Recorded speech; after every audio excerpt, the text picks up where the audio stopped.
Hi, and welcome to Ask Jaime, the video series where I answer the most pressing questions that you have about marketing and enrollment. Today's question comes from Aaron, who asks, what are my predictions for 2026? I think 2026 is going to be the year where the rubber hits the road as it relates to generative AI. I think that higher education institutions are going to really need to take a really hard look at how slowly they've been moving at implementing AI into their institutional workflows. The models that we have today are incredibly sophisticated, and there have been dramatic advances in reasoning in particular. We're able to do things with generative AI that go so much beyond generating content, which in fact I think it is the worst at. And we're now able to do so many more sophisticated things that could absolutely transform how we work. But the problem is, a lot of institutions aren't thinking about this in a holistic way, and they're not necessarily thinking about this in an intentional way. So, what they're doing is implementing some tools, sometimes not the best tools, because that is what their IT office is maybe telling them that they need to adopt.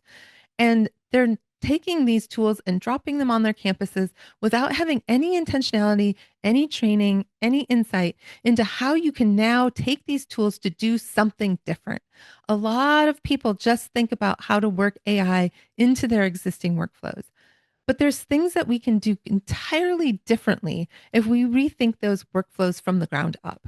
And I think that 2026 is going to be the year that higher education really needs to get this figured out. There are institutions that are doing this well, and those institutions have such an advantage and such a leg up that I think that they're going to start to see huge leaps forward while other institutions are left behind. Universities especially need to be thinking about how they're integrating AI into the teaching. As someone who teaches at the graduate level, I really need my students to understand the ethics and the legality of how they use these tools and how they can still learn and avoid the tendency or the temptation to tread into academic dishonesty. This is going to be the year where we have to figure it out. The tools are here, they're not going anywhere. Students are going to be using them, and teams on campuses, faculty and staff and administrators, they need to figure out how to use them too.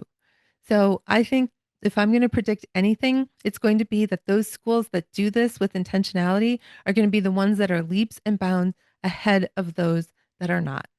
So that's my prediction for 2026. Remember, if you have any questions for me, send me an email at jamie@solvehighered.com. Shoot me a note on LinkedIn. I'm happy to answer, and see you next month.